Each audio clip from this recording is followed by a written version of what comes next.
Welcome to the Lions Roar podcast. My name is Philip Riche. This is Cade Roland. This is Hydee Holsapple. Today we are going to speak to you about stress. We're all college students. Yep. Yes. Yeah. We all experience stress.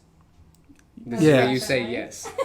In any case, this podcast is brought to you by the 2022 Les Souvenir Yearbook. Pre-order yours now. It's only $45. You can go to justins.com or you can show up at the grad fair where you can either buy it directly or you can scan a QR code and pre-order yours. Then. Not now. Then. Alright. So, college stress. College stress happens for a variety of reasons. There's extracurriculars, there's your academics, there's your job you most likely have to pay off the mountain of school debt, or to pay for your lavish lifestyle because you are a spoiled child, or whatever else happens in your life. I mean, everybody has their own personal stress and they have their own personal ways of dealing. So today I'm going to ask these two people here, my amazing colleagues, Cade and Hydee, what their personal ways are of dealing with stress, and then we will explore some other ways that are more scientifically based. Maybe they even line up. Alright, Cade, we'll start off with you. What are some of your personal ways of dealing with stress?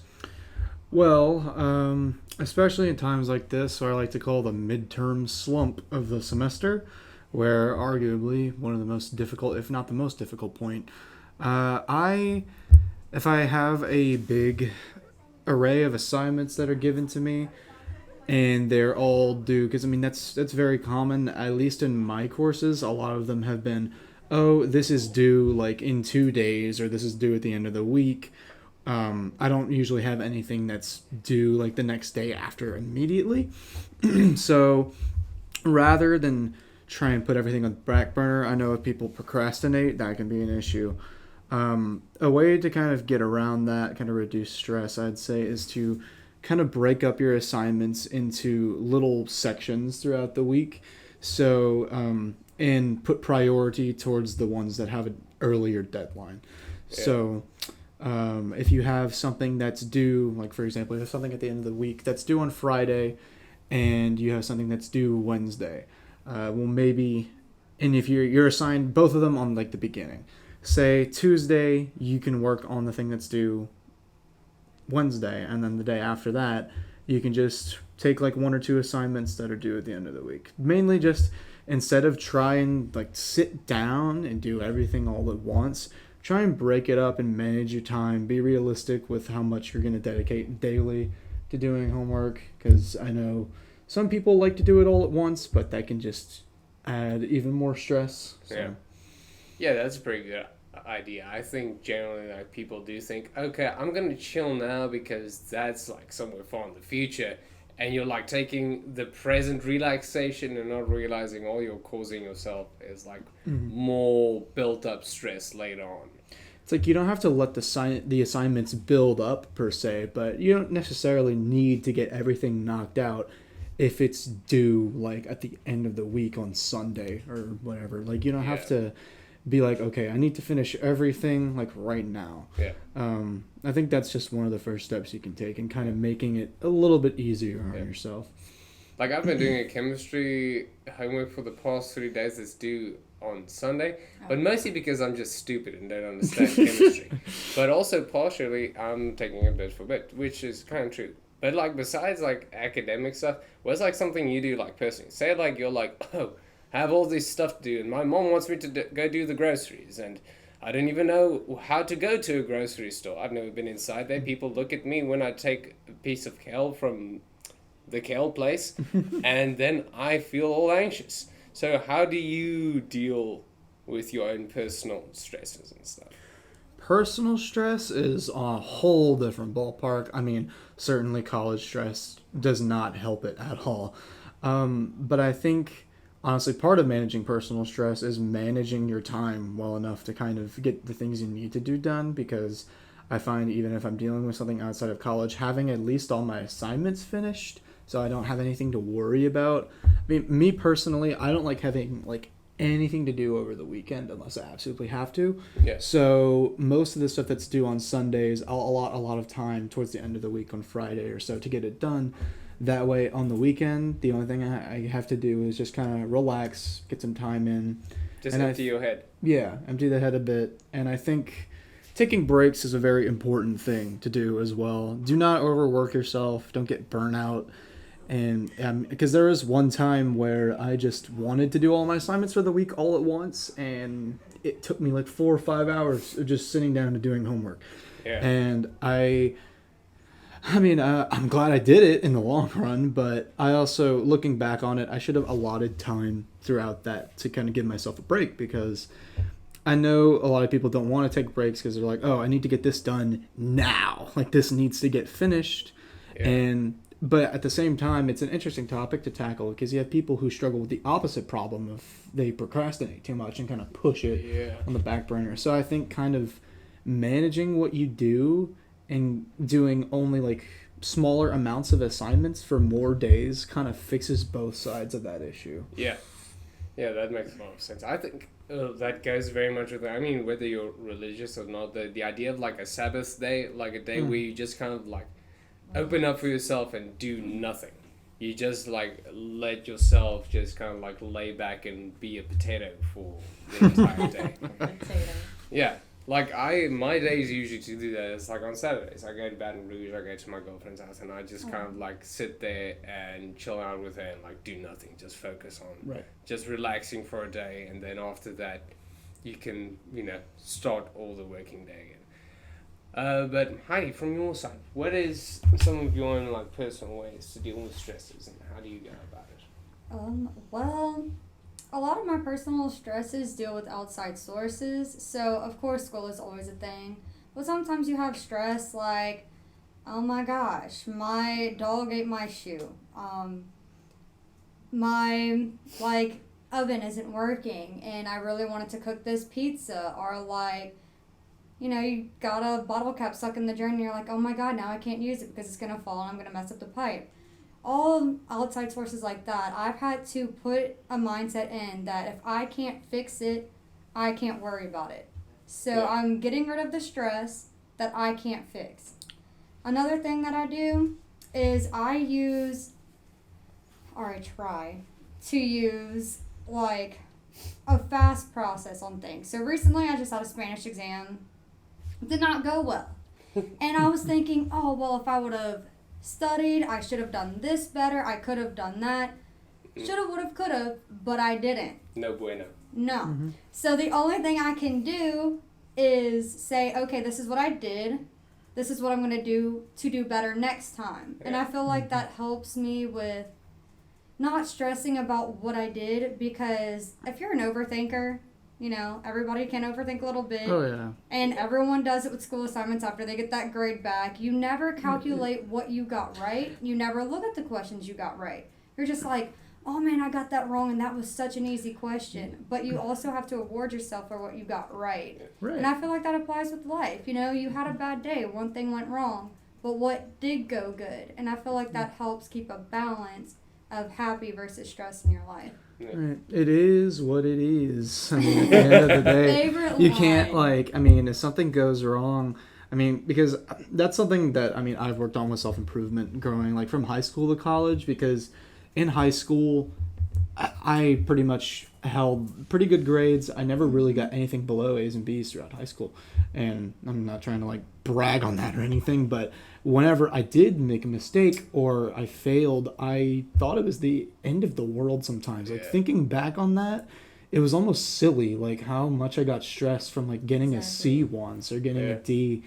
And I think just in terms of just academics in general and college, you kind of hold yourself to a really high standard.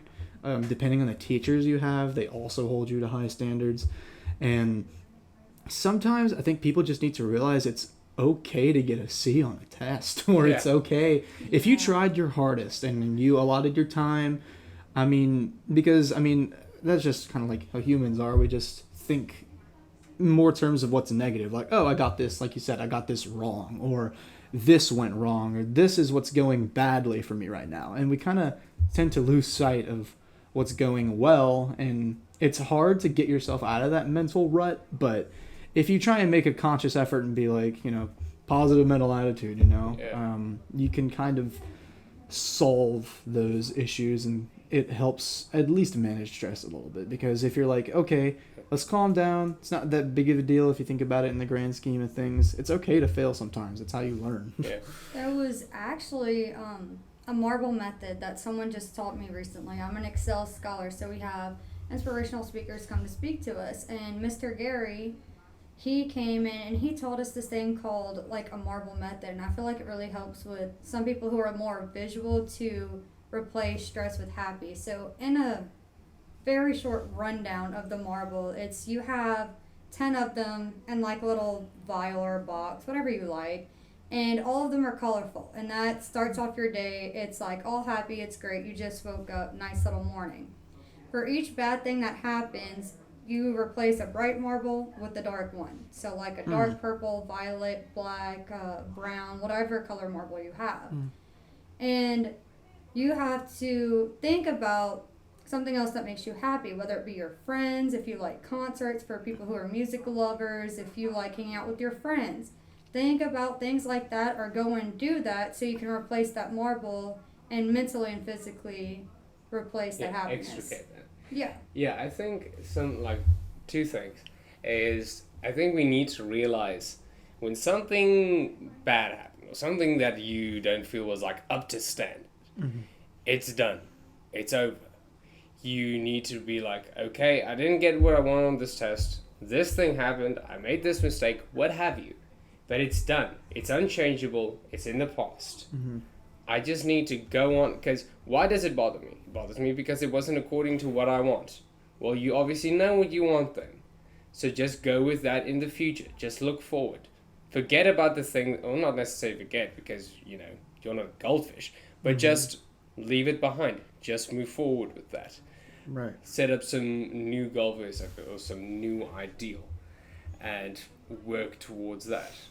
That's perfect. I mean, there's nothing to it but to do it, That concept is something that I think it's very much something that people in our age bracket have to learn how to do to thrive in the world after college too, when they get to the workforce and stuff like that, because life in general just isn't fair sometimes, and it's not going to go your way. But having that ability to adapt to when things go wrong, because like you said, there's at the end of the day, it's like, of course you can get upset about something if you want to, but you can't gripe on it so much if it's out of your control. Sometimes you wake up in the morning, can't find your keys, or sometimes gas goes up 10 cents, and you're just like, God, why does all of this have to be so inconvenient? And it sucks, and nothing changed the fact that it sucks, but part of your ability to thrive and improve your mental well-being through all of that is just to be like, okay, well, this isn't going as planned, but how can I adapt myself to work around this, and how am I going to tackle this from a different angle? And I think that's just a valuable lesson that anyone, pretty much any age, can learn how to do.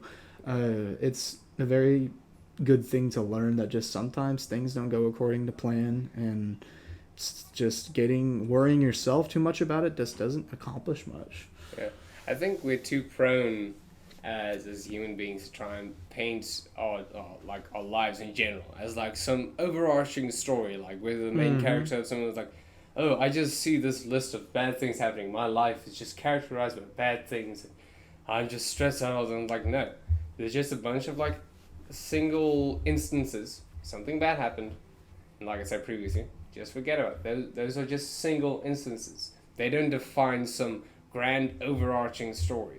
Life is just very random sometimes. Just like understand that it happened and move on.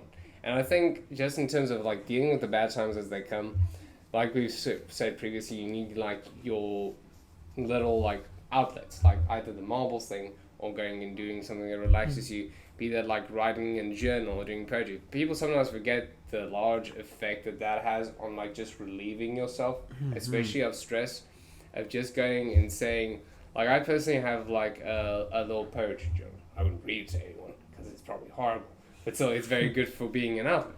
You just go and you write down all the abstract stressful thoughts of just like, oh yeah, this stresses me out for such and such, and just getting it out there, just getting it out of your system. Generally these are just very good. You need a good short-term stress reliever. But something I want us to transition into is also how to deal with stress long-term. Because there are a lot of long-term stress strategies, which we all pretty much know about vaguely. But the thing is, they seem too hard to implement in the short term, and like, no, it will mess up my routine too much, so I can't do it. And we don't realize that if we just commit to it for a while longer, then it can really change our daily stress levels and how we deal with life in general over the long term. Right. So, which one of you wants to tackle one of these long-term stress handling strategies first? In terms of like, elaborate on that just a little bit more, just Okay. something to just in general reduce your stress levels for now and in the future. Yeah, sorry for dropping that bomb, so something. Okay, yeah, so in general, what I mean is, take for example exercise. So exercise lowers your cortisol levels and it improves your immune system, Right. and also helps with lowering adipose tissue, which has also certain hormone effects. It also helps with stress and general mental well-being, stuff like that. But in the like short term, it's like it's very hard to do because it's like, ugh, do I really want to go spend an hour and do something that's painful and hard? Well, obviously no. Yeah, no, that's okay. I do get what you mean. Just, I think really something like that boils down to just having an outlet of some kind. You just have to experiment with different things you like. In general, just trying new things could be a hobby in and of itself. I think being open to trying new things out, you might really like something else. You might not like something else. But I do definitely think in terms of reducing stress in the long term, having an outlet of some kind helps a lot. And for me, that outlet comes from playing music. I'm a piano player, so in my free time sometimes I practice, and another big thing I do is usually I'll get on my computer and I'll play games and talk to my friends. Right. And having those two outlets helps me tremendously, because if you have something to also look forward to at the end of the day, that in and of itself is a good thing to motivate yourself if you're losing motivation, especially in hard times like this in the semester. If you're going through like day by day, find something to look forward to. I mean, and that could change day by day. I mean, one day you could be like, oh, well, really hungry, so after I get out of class today, I'm going to go drive out and get something really good, like that I really like, that I've been craving for a while. Or you're like, man, maybe I'll go visit home after I get out of class today. Or I will go and talk to some friends, spend some time with somebody. Just kind of give yourself a deadline on the daily. Just at the end of the day, give yourself something to kind of look forward to serve as like a motivating factor. Yeah. Sorry. Yeah. I just think I should actually re-preface that. Yes, in my personal opinion, I'm obviously not a psychology doctorate or anything. Otherwise, I'd have a lot more money and, citizenship by this time. Wouldn't be in college either. Yes.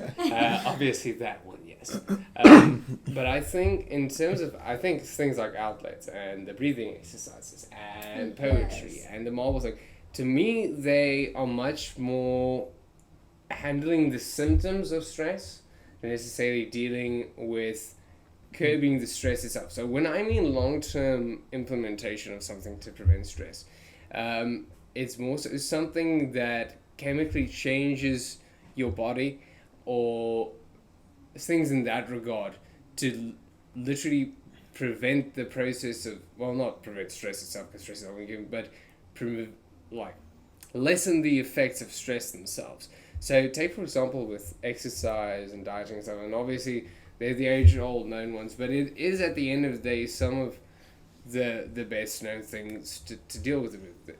Reducing cortisol levels and generally just upping your health and having healthy relationships and stuff like that, that in the long term will reduce the amount of times you experience stress. And also, when you do feel stressed, it's to a lesser extent. So even like something like coffee, and I am very guilty of this. I'll drink way too much. I mean, I easily like drink at least. Well, I used to like drink 8 cups a day, and Oh my god. yeah, and I've really tried to scale that back, but it's hard because you're like, oh, I need my coffee to wake up. Without my coffee, I'm just not alive. And I mean, at the end of the day, yeah, you might need 1 cup of coffee in the morning to just like wake you up. But at the rate you're consuming it, your cortisol is just way too high. And it might be a short-term like thing that's hard for you to do, but in the long term, it's going to be really beneficial. I do understand what you mean a little bit more now. Obviously, there's no cure-all to that. Like, I mean, there are some. I think a good takeaway from talking about this is that it's okay to feel vulnerable, and it's okay to feel like you're not doing well. And if it ever got to a bad point, there's of course no issue with seeking out help for that, and Especially going to the right places. Yeah. I mean, University Counseling Center, they have things like that for students who are struggling. And it's a very common thing. And I think sometimes people are like, oh, like this is stupid. Why am I worrying about this so much? Like, never undermine how you feel. I think that's a really good step in something. It's like, okay, you have to realize why you're stressed, that your feelings are valid for why you are stressed, no matter how insignificant it may seem. Yeah. I think just it's a difficult question to answer because I guess the best answer I would have for that would be just find a purpose to keep you going, and that purpose can change on the daily, but find something to motivate you. And I mean, that's a whole problem in a mental health crisis of itself, is that people sometimes lack to find any purpose to keep going. But as long as you know that you're stressed and you can kind of gauge how you're feeling and you want to improve, that's already like a massive first step. And it doesn't need to be like exercising or playing music or having like specific outlets per se, because as you say, that helps with short term, but in the long term, sometimes you have trouble maintaining things like that, especially with something like exercise. But in the long term, the idea of that would be just to kind of give yourself a reason. Like I said, that it could change, and you just got to realize that your concerns are valid, and that self-care is the most important thing. Taking breaks and having a point to just be like, okay, I just need this time to rest, because I know it feels like time's always limited. There are only 24 hours in a day, but you gotta take care of yourself, I think, is the biggest thing of it. And in and of it all, like, just allot times during the day to just kind of clear your head and do something to distract yourself for a little bit. Yeah. It helps. Yeah, never think you're not deserving of taking a breather.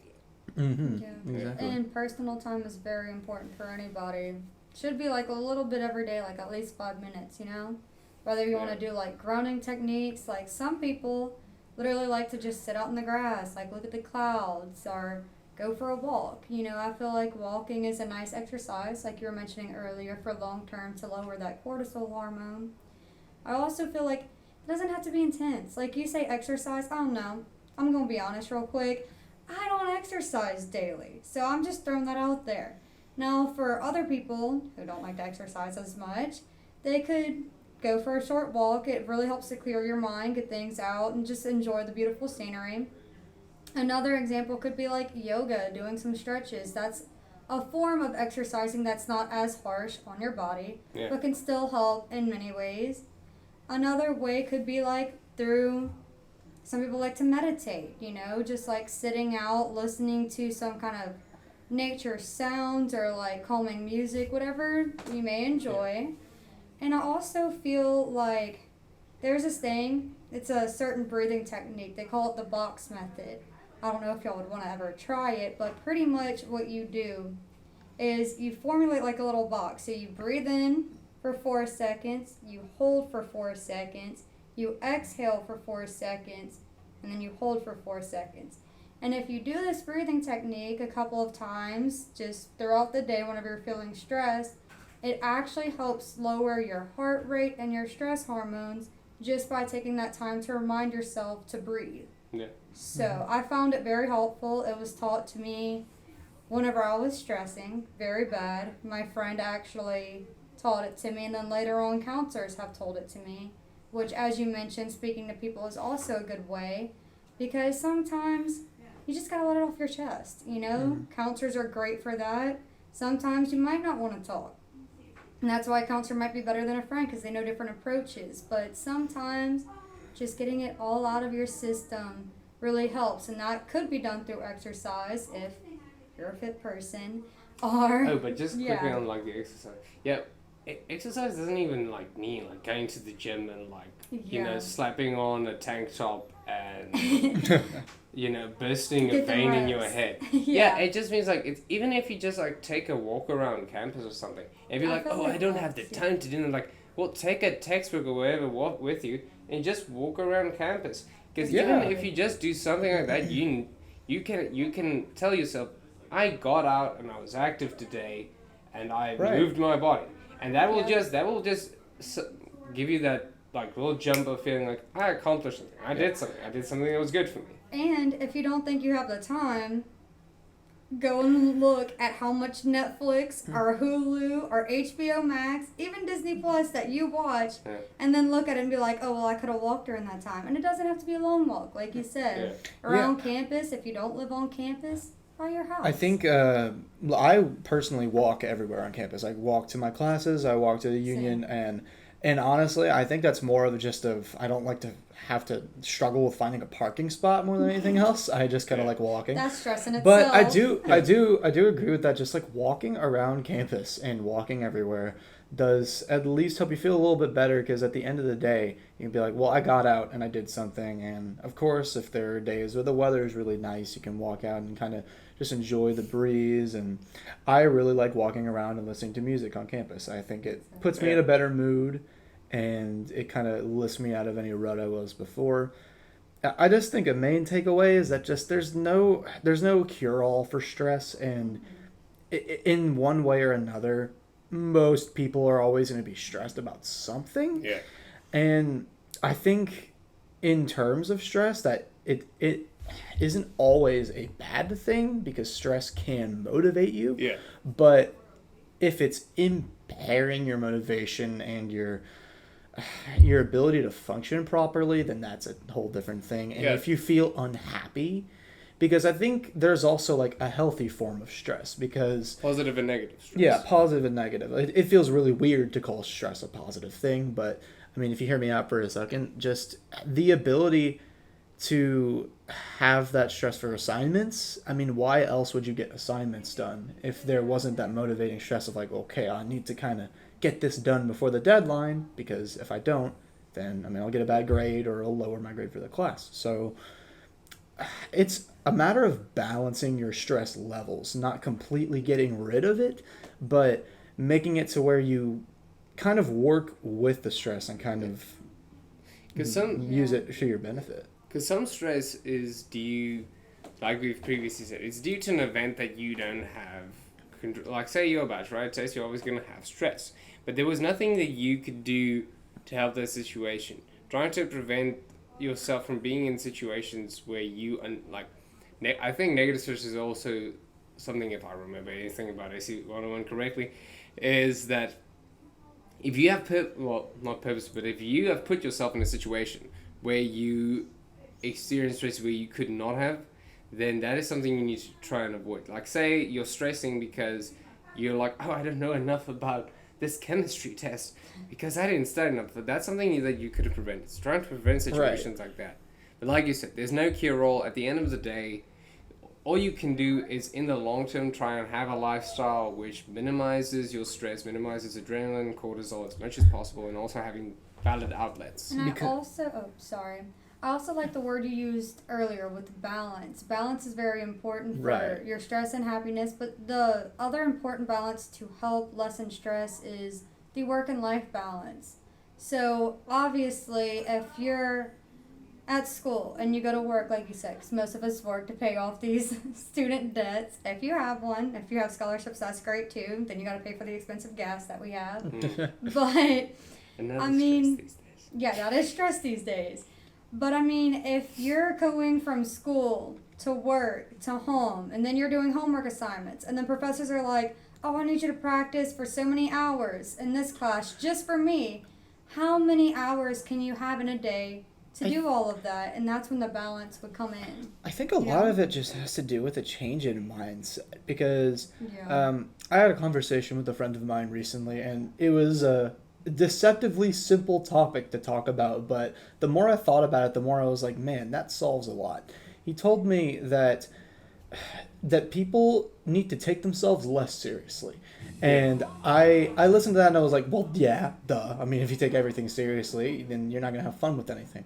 But the more I thought about that, I was like, man, on the daily, like, so many college students are always taking everything seriously, because it's a pretty serious thing, because in college you have to prep yourself for getting into the workforce, and you got to make sure that you do well in these classes, and a lot of, like, your scholarships could hinge on it, and your financial aid can hinge on it, and it's a lot to put on students. And I think just in general, if you try and make it, even if it is serious, if you try and treat it as something a little less so, just try and change your mindset of things and think of more in the grand scheme. Because in the way, whenever I'd face like current issues that made me really stressed out, I thought about how in the future it would feel like just like a tiny blip on a TV screen. Like, it's one piece of homework in one subject in all 8 semesters of your college career. And I think the biggest thing is, like, once you finish it,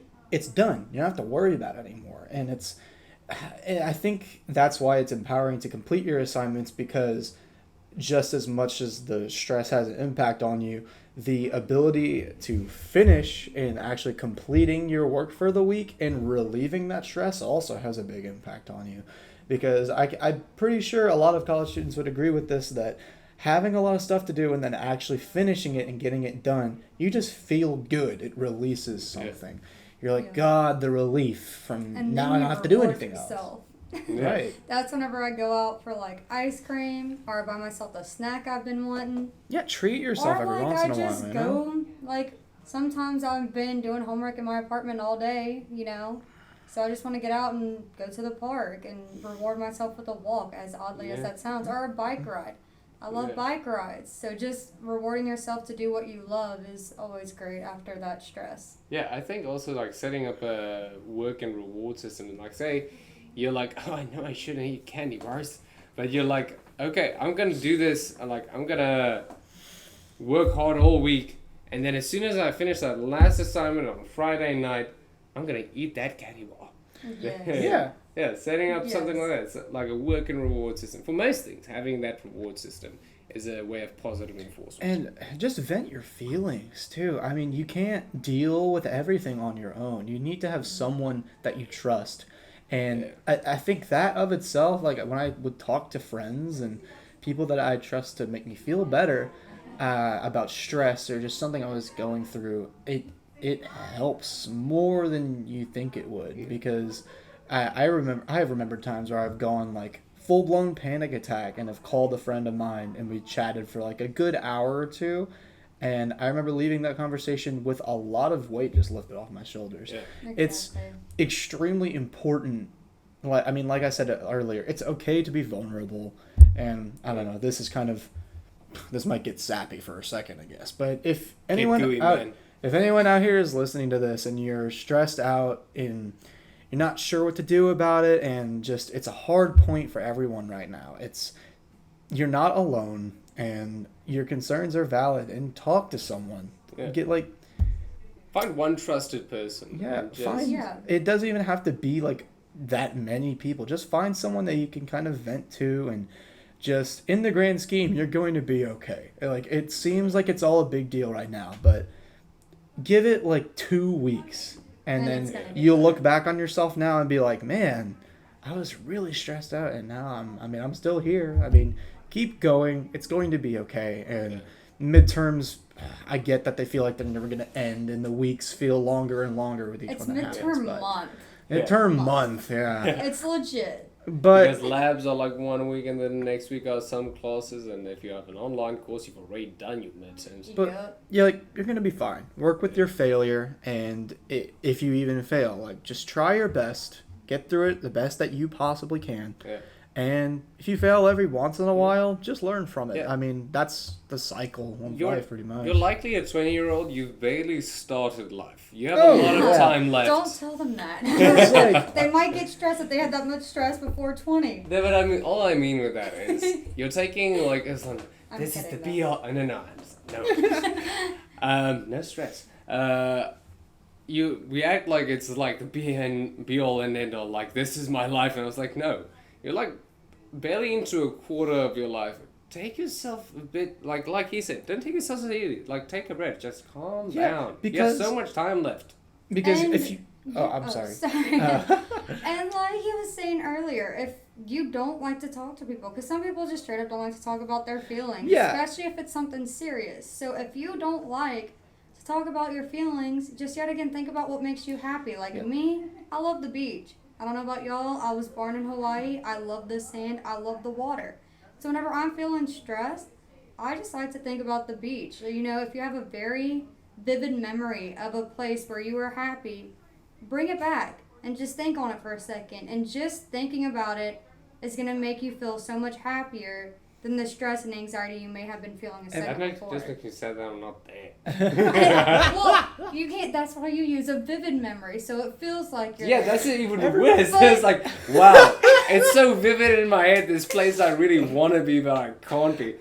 Thank you, Hydee. Well, it's a concept. You know, you can't always be somewhere. Like my memories in Florida. I obviously can't leave class and drive all the way to Florida. You know, be like Cheers, Professor dipping out of Sommerfeld. I'm chemistry about class. You know, I you think can't do everyone that. tackles emotions differently because, like I said talking to someone could help, but sometimes people don't like to talk about their issues, and Yeah. that's okay too. I mean, Sometimes they just like like you to said, listen to revisiting music. positive memories, but at the same time, if you don't like talking about something, just remember, don't have a tendency to let things bottle up because at one point or another, it's gonna come out. And you're gonna And explode. it might suck I the think- more you bottle it up. I think even if you don't like it, I think you need to learn to do it. At the end of the day, even as like, I'm a very introverted person. And as Right. much as I'm an Really? surprise. Surprise! As much as I view myself as an introverted individualist, I know that I am a human and humans are social creatures. And at the end of the day, you can try and handle your stuff, and I did this for way too long. You can try and handle your stuff on your own as much as you want to, but somewhere, you can like just go up to someone like, I know I probably didn't, like there are probably people with much bigger problems than me, but I just need you to like sit for like 5 seconds and listen. listen so I could just like pour out everything that's like bothering me in this And- second. And you know what makes that better? And sorry, by the way. Yeah, no. What makes it better is if the person that you're talking to kind of in a sense hypes you up. So if I'm telling you about this terrible experience, I want you to say, yeah, that is terrible. Tell me what happened. You know, like I want you to Right. get engaged. Like don't just listen. Make me feel validated in what I'm telling you, I- you know? I'm just extra though, so it might just be me. You might want someone to Right. just listen, but I like them to feel, you know, I want to feel like they understand where I'm coming from. I think the reason I don't necessarily want them to validate is they might not necessarily agree with my points, and I don't want them to. Yeah, Well, they need I to was act. I was gonna bring They up. just It's need certainly valuable to have someone like if you are seeking advice for them to give their best advice to you. But sometimes like you can talk to someone. They don't even need to say a word, and you can feel better. It's just you just Yeah. need to you vent. need someone there to listen. Like even if they're just sitting there, it's like like that's terrible. That sucks. It's like Yeah. I mean obviously a little more compassionate than that, but they don't always have to give advice of some kind. Just having someone there to listen can work Yeah. wonders in how you're feeling. Yeah. Like I it- get both views, your view and my extra views. Right.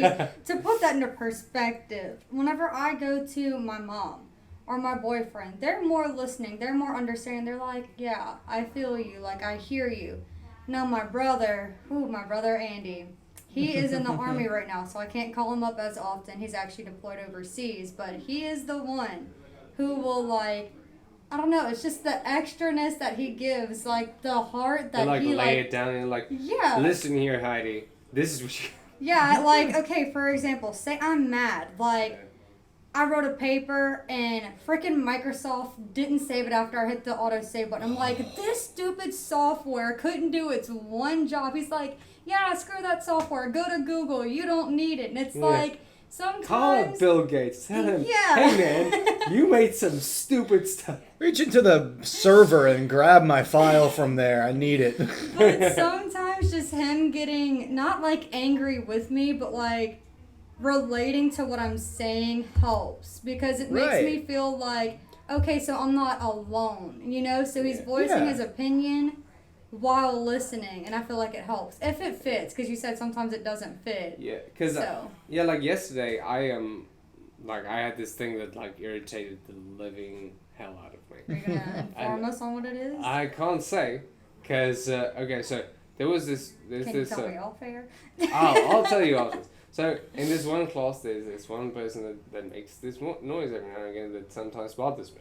And yesterday, I was just in a very bad mood. So, when that, like, I was sitting there, I was like, gosh, this noise. I can't handle this noise. And afterwards, I knew it was, like, irrational to be this upset about this noise. But I called up my girlfriend and I was just like, I know this is irrational, but I'm just going to tell you how much this irritated. Exactly. And I just needed that venting. Same with things that stress you out. You know that they might be irrational and that you're overthinking it, but you just need someone to be there and you just need to lay everything out and you'll be like, okay, yeah, I know it's dumb, but wow.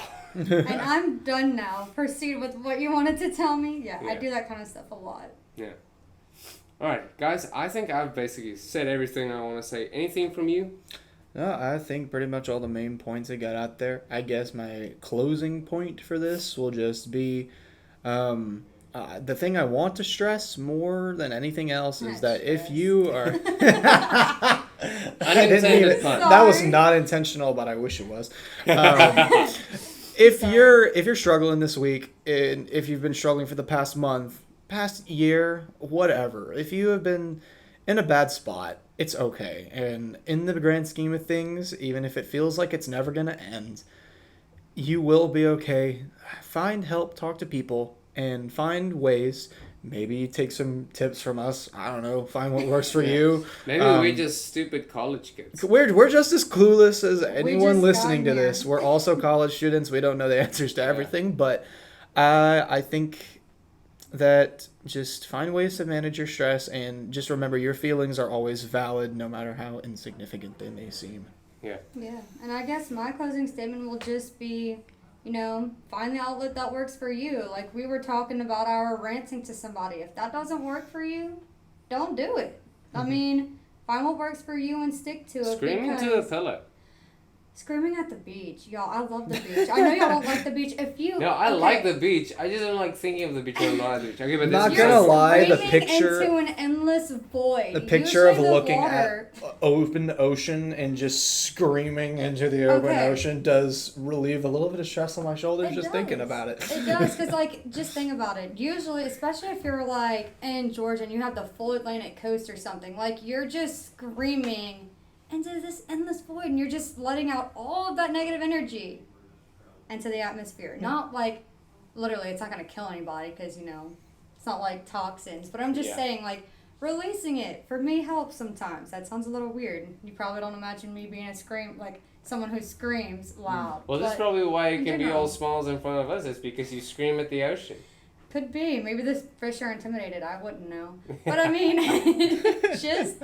The coral reefs that are dying are not because of rising temperatures. It's because of you screaming into the ocean. It's not. I did nothing to the coral reefs. That's from other issues, which we don't have time to discuss in a podcast right now. But just in general, find what outlet works for you and stick to it. If you have 3, perfect. Switch them up. But just remember that what works for me, like swimming at the beach, might not work for Philip because he's looking at me saying that I'm causing coral reefs to die. So just remember that And stay true to yourself and keep up with your stress releasing habits. Yes. Find an outlet, find a long-term solution, and above all, take care of yourself. And the most important thing you can do for relieving stress is buying the yearbook. Yeah. Because I mean, I'd lie awake at night thinking I don't have the yearbook and it stresses me out. Don't be like me.